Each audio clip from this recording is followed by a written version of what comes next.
Hello students, welcome to my channel Tech Science. My name is Sanjay Shan. आज physics first year के chapter number 9 के lecture 3 में हमने discuss करना है डिफ्रैक्शन को। डियर स्टूडेंट्स, डिफ्रैक्शन होती क्या है? इन डिफ्रैक्शन जब लाइट जाके स्ट्राइक करती है किसी ऑब्स्टेकल के साथ, रुकावट के साथ, तो वो अपना रास्ता तब्दील कर लेती है, बेंड हो जाती है उसके अराउंड। तो इसे आप क्या कहते हो? डिफ्रैक्शन कहते हो।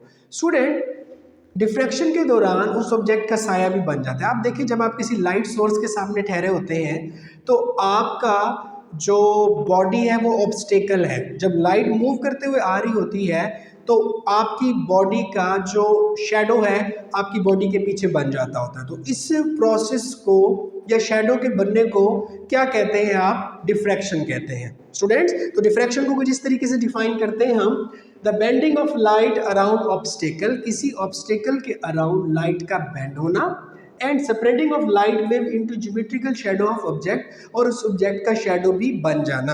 अब अगर हम एक लाइट सोर्स लेते हैं, ये एक हमारे पास लाइट सोर्स है, उस लाइट सोर्स के सामने हमने एक स्टील बॉल को रख दिया। It is spherical steel ball. तो लाइट रेज जाकर इसके साथ यूं स्ट्राइक करती हैं। तो as a result of strike इसके जो सारे पॉइंट्स हैं स्फेरिकल सरफेस पे वो बिहेव करते हैं as a source of light. मतलब उसके ऊपर जितने भी पॉइंट्स हैं उस स्फेरिकल बॉल पे लाइट के वो बिहेव करते हैं as a source of light. तो जब ये लाइट की रेज इकट्ठी होती हैं, जब ये लाइट की रेज इकट्ठी होती हैं तो वो जाकर ऐसे इस सेंटर पर इकट्ठी हो जाती है। तो इकट्ठे होने के नतीजे में इस हमारे पास ये जो स्टील बॉल है इसका शेडो बन जाता होता है। इसका क्या बन जाता होता है डियर स्टूडेंट्स? शेडो बन जाता होता है। अब क्योंकि सारे पॉइंट्स बिहेव कर रहे थे as a source of light, तो इस शेडो का जो सेंटर है हमारे पास वो कैसा होता है स्टूडेंट्स? ब्राइट होता है, जो शो करता है हमारे पास बेंडिंग ऑफ लाइट को, कि लाइट बेंड होती है। ये तो सिंपल सा एक ओवरव्यू था कि लाइट बेंड होती है और बेंड होने के बाद ज्योमेट्रिकल शेडो बना देती है, इसे आप डिफ्रैक्शन कहते हो। आपकी बुक में क्वेश्चन आया हुआ है diffraction due to narrow slit. Students, diffraction due to narrow slits. तो क्वेश्चन राइज होता है कि नैरो स्लिट है क्या? तो बेसिकली हमारे पास जो नैरो स्लिट है वो एक ट्रांसपेरेंट मीडियम होता है, एक ट्रांसपेरेंट मीडियम होता है जिसकी थिकनेस लाइट की वेवलेंथ के कंपैरिजन की होती है। आम तौर पर ये डिफ्रैक्शन ग्रेटिंग होती है। तो स्टूडेंट, अगर क्वेश्चन आ जाए आपके पास diffraction due to narrow slit या डिफ्रैक्शन ग्रेटिंग, तो आपने इसका आंसर इकट्ठा ही करना है। तो आप क्या कहेंगे? A narrow slit in transparent medium whose thickness is comparable with the wavelength of light, it is called diffraction grating। और diffraction grating हमारे पास एक ग्लास प्लेट है जिसके ऊपर इक्वी डिस्टेंस, मतलब बराबर बराबर फासले पे आपने स्क्रैचेस डाल दिए। क्या डाल दिए? स्क्रैचेस डाल दिए। और वो स्क्रैचेस जो है वो बिहेव करते हैं as a narrow slit. So a glass plate having large number of close parallel, करीब और parallel equidistant slits mechanically ruled on it, जो उसके ऊपर मैकेनिकल वर्क से डाल दिए जाते हैं। Transparent spacing between scratches, scratches के दरमियान जो स्पेसिंग होती है आप उसको कह सकते हो कि ये क्या है स्टूडेंट? ये स्लिट है। अब देखें, ये मैंने एक डिफ्रैक्शन ग्रेटिंग का ओवरव्यू सा बनाया है।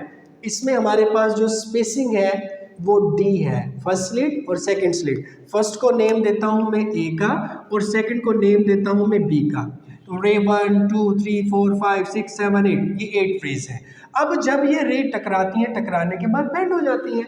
तो जब बेंड हुई हमारे पास, तो आप देखिए सबसे कम डिस्टेंस इस रे ने कवर किया, फिर इसने, सेम इट इज सबसे ज्यादा डिस्टेंस इसने कवर किया। तो अगर मैं स्टूडेंट्स एक परपेंडिकुलर ड्रा करता हूं, एक परपेंडिकुलर ड्रा करता हूं, तो इस परपेंडिकुलर से आगे सारी रेज ने बराबर डिस्टेंस को कवर किया। तो हम कुछ इस तरीके से कह सकते हैं स्टूडेंट्स कि हमारे पास ये वाला पॉइंट जो है बी है, हम इस पॉइंट को नाम दे देते हैं ए का, इस पॉइंट को हम नाम दे देते हैं ओ का। अगर इस एलिमेंट को मैं बड़ा करके बनाऊं,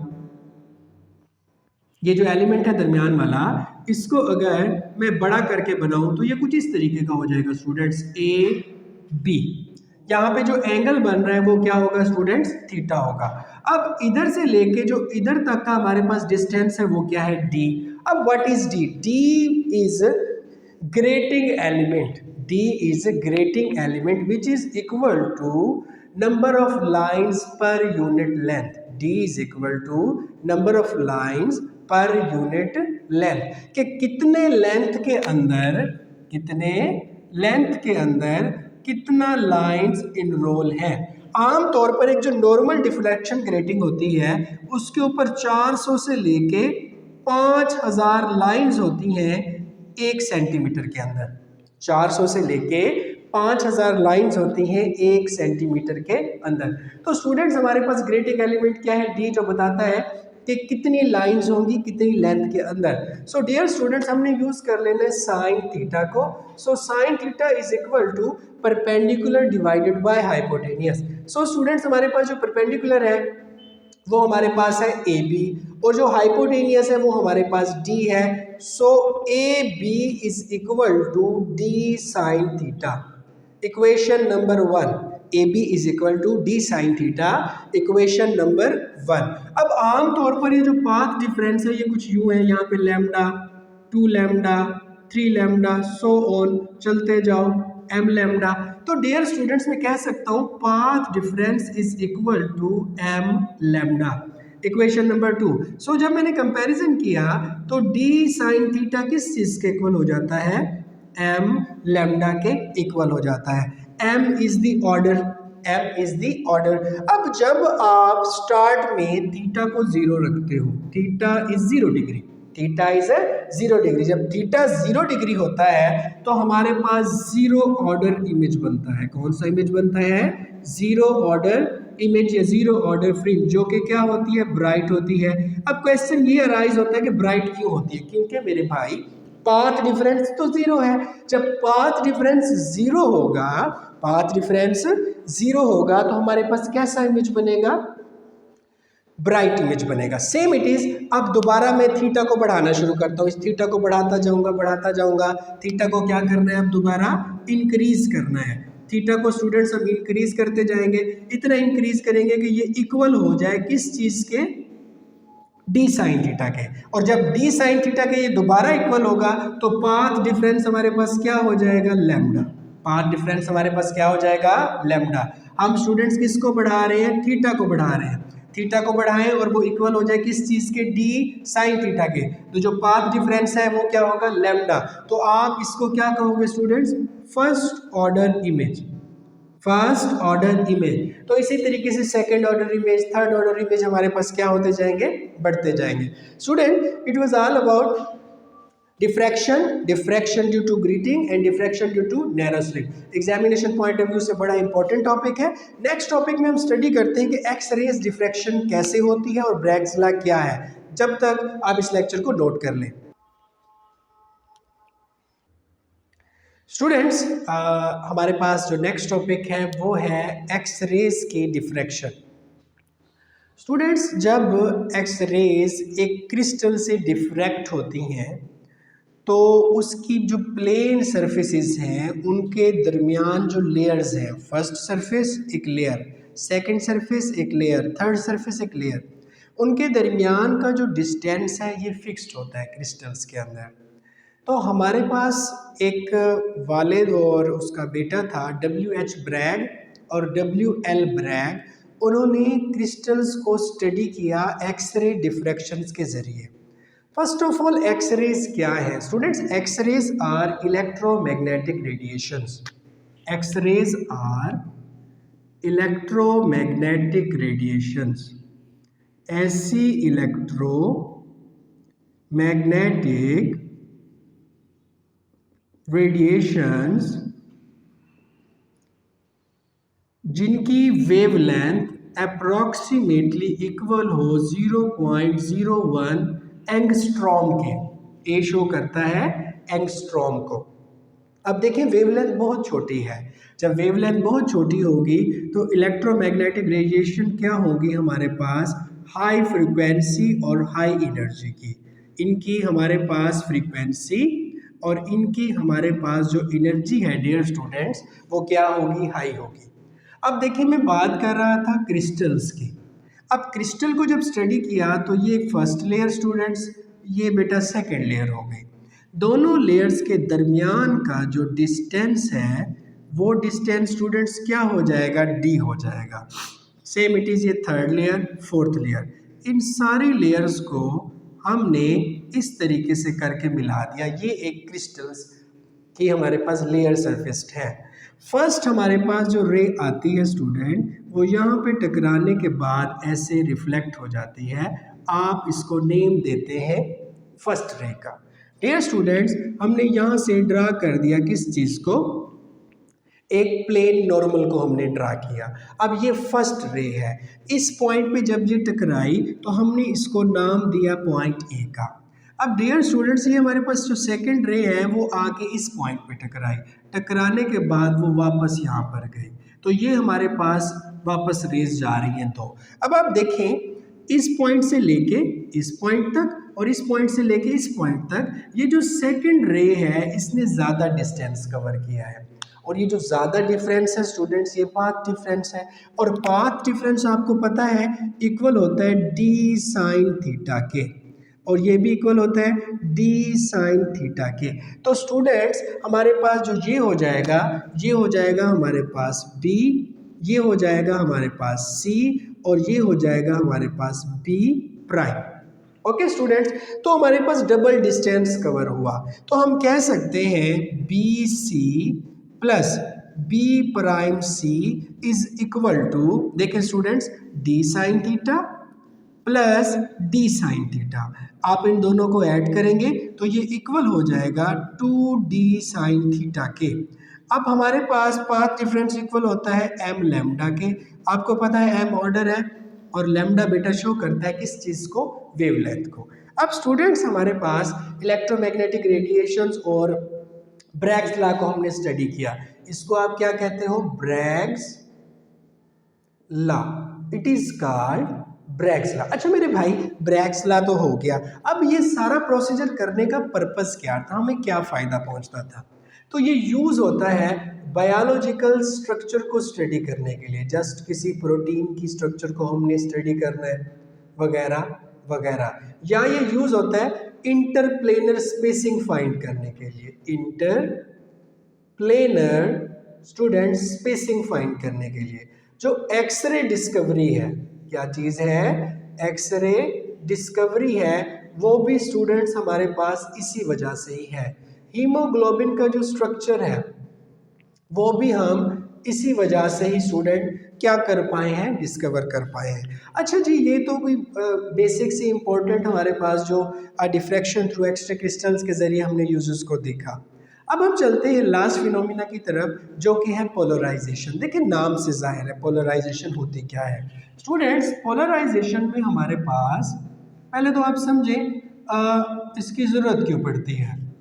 ये हमारे पास एक लाइट सोर्स है, मैं इसको एक बल्ब सा बना लेता हूँ, ये एक बल्ब है, और इस बल्ब से हमारे पास जो लाइट एनर्जी है वो हर डायरेक्शन में मूव करती है। Light energy move in all direction along X axis, Y axis, Z axis. Light की इलेक्ट्रोमैग्नेटिक रेडिएशंस में जो इलेक्ट्रिक फील्ड और मैग्नेटिक फील्ड है वो इन तीनों एक्सिस के अंदर ऐसे बाहर की तरफ फैलते हुए चारों डायरेक्शंस के अंदर वो क्या हो जाते हैं, फैल जाते हैं।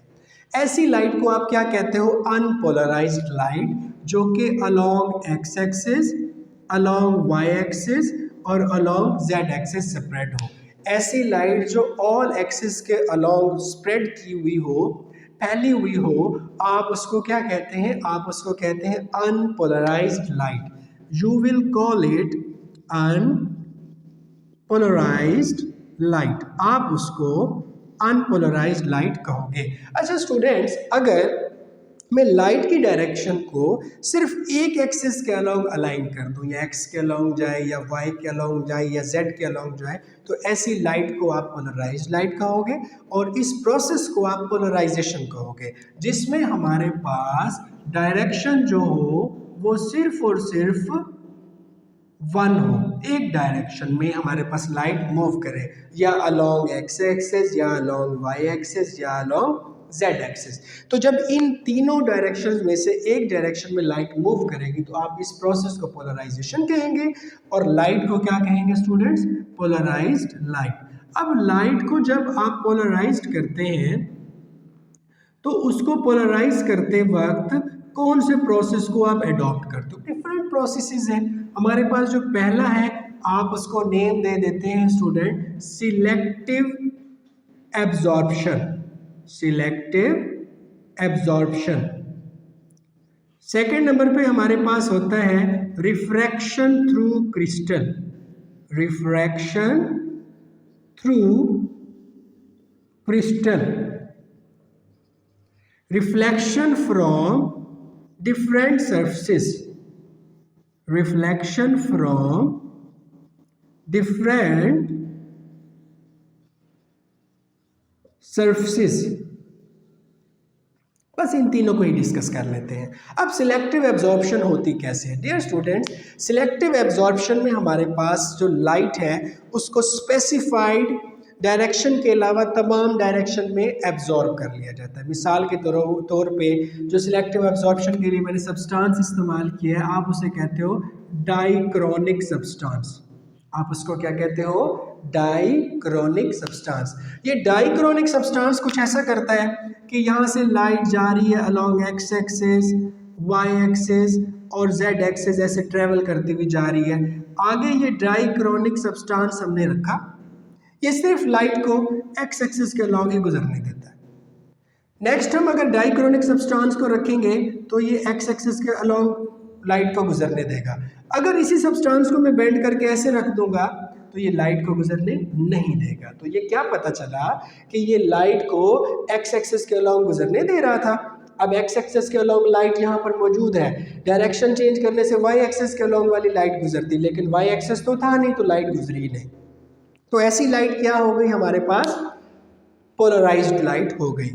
अब आते हैं हम रिफ्रैक्शन थ्रू क्रिस्टल्स के जरिए। एक्चुअली स्टूडेंट्स, जब लाइट टकराती है एक सरफेस के ऊपर तो टकराने के बाद वो क्या होती है? रिफ्लेक्ट होती है। तो उसका जो कुछ हिस्सा होता है वो वेस्ट हो जाता है ड्यूरिंग उसकी रिफ्लेक्शन के, तो हम उसे क्या कहते हैं? Partially polarise. लेट्स सपोज ये जो ग्लासेस इस्तेमाल किए जाते हैं आम तौर पर, आपने देखा होगा मूवीज़ के अंदर हीरो बीच के ऊपर सोया होता है, ग्लासेस लगा कर सूरज को मज़े से देख रहा होता है।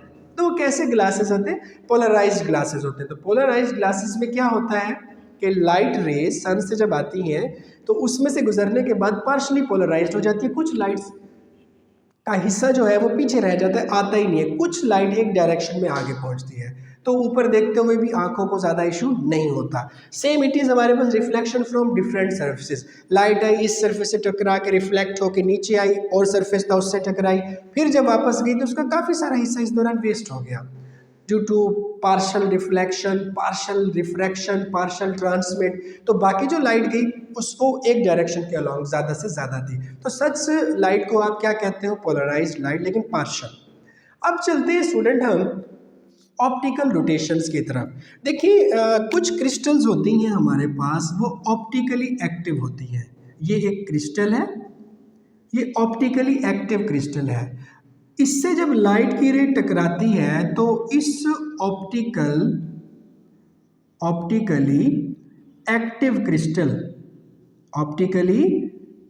क्रिस्टल से जब ये लाइट टकराती है तो उसका जो प्लेन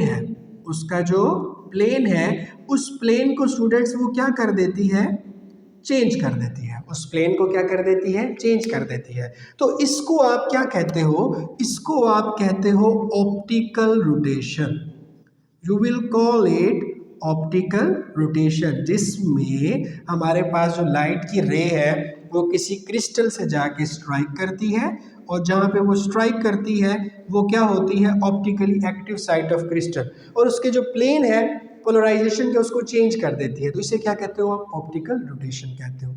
इसके भी काफ़ी सारे यूजेस हैं, आपकी बुक में लिखे हुए, आपने सिर्फ उनको रीड करना, आपको समझ आ जाएंगे। Dear students, it was last lecture of chapter number 3।